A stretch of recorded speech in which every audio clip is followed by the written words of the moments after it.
Hello everybody, welcome back to Just Jake Reviews, where today we're going to be reviewing and talking about an album by a artist or rapper that I really love. He's one of my favorite rappers of all time. He means a lot to me. This is actually a posthumous album, so that can narrow it down for me. So today's album that we're going to be reviewing is Miller-Balloonerism by Mac Miller. This is a posthumous album that was released today by Mac Miller. And I've always loved Mac Miller's albums, I really have. I love Faces, I love watching movies, I love Divine Feminine, I love all those projects. Yeah, so when I heard that a posthumous Mac Miller album was going to be released, I was like, oh cool, I'll give that a listen, because who knows when we're going to get a new Mac Miller album, probably never, so I'm glad we got this one. And yeah, so relatively, like an hour-long album, which is pretty normal for Mac Miller. So yeah, let's get into it. Miller-Balloonerism is the 7th studio album by American rapper Mac Miller. It is his second posthumous album since his death in September 2018. Mac Miller recorded the album between 2013 and 2014, around the time his mixtape Faces was released. The album was released on January 17, 2025, under license to Warner Records, exactly 5 years apart from the release of his first posthumous album, Circles. Miller-Balloonerism was teased on November 16, 2024 at Camp Flog Gnaw with an animated trailer. Days later, on November 21st, Miller's estate formally announced the album on social media. They released a statement that the album had great importance to Miller and that he had commissioned artwork for the album and regularly had discussions concerning its release prior to his death. Yeah, once again, like I said, this album is posthumous, so this album was made, relatively about 10 years ago, and they released it today. I don't know how many of these songs were able to be heard since this release. I'm sure they were, so I'm sure diehard Mac Miller fans got their hands on this album early. But yeah, let's get into it. So once again, just like the Wikipedia article said, this album was relatively made during the exact same time as Faces, and you could definitely tell by that. This album has a lot of inspirations from Faces. I don't know if it was, before or after Faces, but it was definitely during Faces. A lot of the songs, you get that same feel from Faces, and some of the songs in this album could genuinely be, like, deep cuts when it comes to Faces. Like, for example, one of the first songs on the album, Do You Have a Destination, could realistically be a Faces deep cut. A song that was going to make the Faces album, or mixtape I should say, but didn't make it because, they just had enough songs, because that mixtape is like 30 songs in general. And I also think that most of the songs in this album have a really solid piano atmosphere. Most of the production is done by Thundercat and Larry Fisherman, which is actually a Mac Miller persona for his producer. I want to say he has a mixtape under that name, but it's not anywhere I can't find. We also got the first track on this album called DJ's Chord Organ, which features SZA, the only actual feature on the album. The other feature is Delusional Thomas, which is actually just Mac Miller, just the alter ego.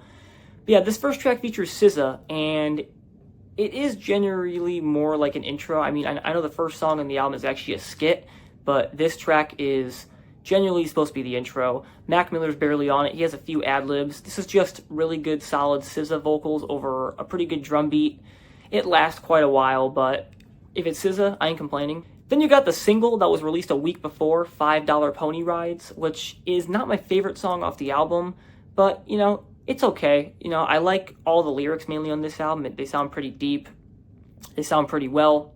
I also believe most of these songs have a jazz bag. He's kind of reaching into the Divine Feminine, which is pretty funny because this album was made before Divine Feminine, but that's how you know that this album has aged really well. And once again, I really enjoy gravitating towards, the Thundercat productions, like this song on the album, Friendly Hallucinations, which is really, really well done. Once again, just like I said, all the good lyrics. He's ahead of its time with the whole Divine Feminine feel, really solid production. Once again, that Thundercat production is really hard to resist with songs in this album. But the track on this album that does feature Delusional Thomas, his alter ego, is Transformations, which I'm not the craziest fan of, because Delusional Thomas is usually supposed to be like this high-pitched voice that Mac Miller's putting on, and it's going from, headphone to headphone. So it's sort of like in a trippy way, but, I'm not really generally a fan of when rappers or artists put their alter ego and call it a feature. That's like saying Eminem made a song with Slim Shady. It's just not going to work. A lot of really solid tracks on this first half of the album, like the track Mrs. Deborah Downer, Stoned, Shangri-La. Really, really solid tracks. And just, the tracks like Shangri-La that have a very, chilling production, great storytelling. Once again, the piano on this album is absolutely flawless. And, there's some pretty solid highlights towards the latter half of the album. Like the song Mannequins is really, really solid. I like the chorus, pretty deep lyrics, but I think the chorus carries. His vocals on that track are very, very solid. Mac Miller's almost doing like a high-pitched singing chorus. It's really, really well done. A song that I think was really good but could have been better was the song Rick's Piano. Very, very solid lyrics, him talking about death pretty much, and, throughout the entire track, it's just him saying the best is yet to come in that, like, high pitch, or no, that low pitch, that low pitch on the album. Really, really well done. Then you have the 12-minute outro, Tomorrow We'll Never Know. Not a huge fan of when rappers, well, it's not really done a lot anymore, but when rappers do that, like, long 13-minute outro, just them talking and, doing whatever kind of bullcrap they're doing, not a big fan of that. Like, take Kanye's Last Call, for example, which is like a 13-minute song. It's so dumb. It's so dumb, it's brilliant. No! It's just dumb. Something kind of like intrigued me about this final track with the phone call at the very end, where like it's constantly ringing, no one's picking up, which probably means tomorrow we'll never know about tomorrow. That phone call could be tomorrow. And I noticed on 3 of these tracks on this album, you hear background of just kids playing and yelling and screaming, which that has to symbolize something. I know he has that mixtape called Kids, which is very good. By the way, I've heard every single Mac Miller album and project, so I could definitely, make a review of more of those.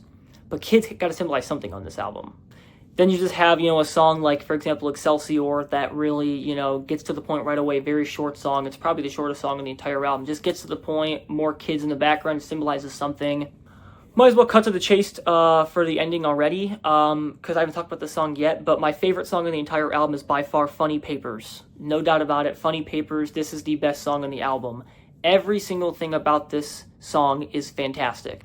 Once again, we're going back to the beautiful piano, great lyric, fantastic singing. This song is produced to perfection, which is something I never thought I would say. This is the pivotal track on the album. Some would say $5 Pony Rides because it was like the single, people are already used to it, but this song is the key part of the album.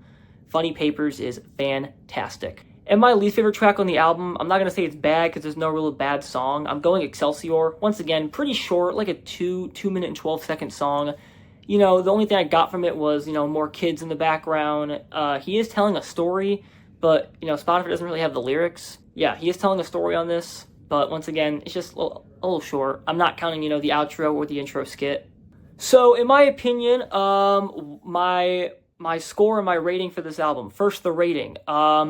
As a general album, I'm going to say this album gets a 1 thumbs up. If you're a Mac Miller fan, I definitely recommend you check this out, because, especially if you love Faces, which is one of his most, proclaimed albums, you'll definitely get that more Faces feeling where some of these songs sound like they should be on the album, but they aren't. So yeah, 1 thumbs up for that. And my final score for Balloonerism by Mac Miller is an 8.3. 8.3.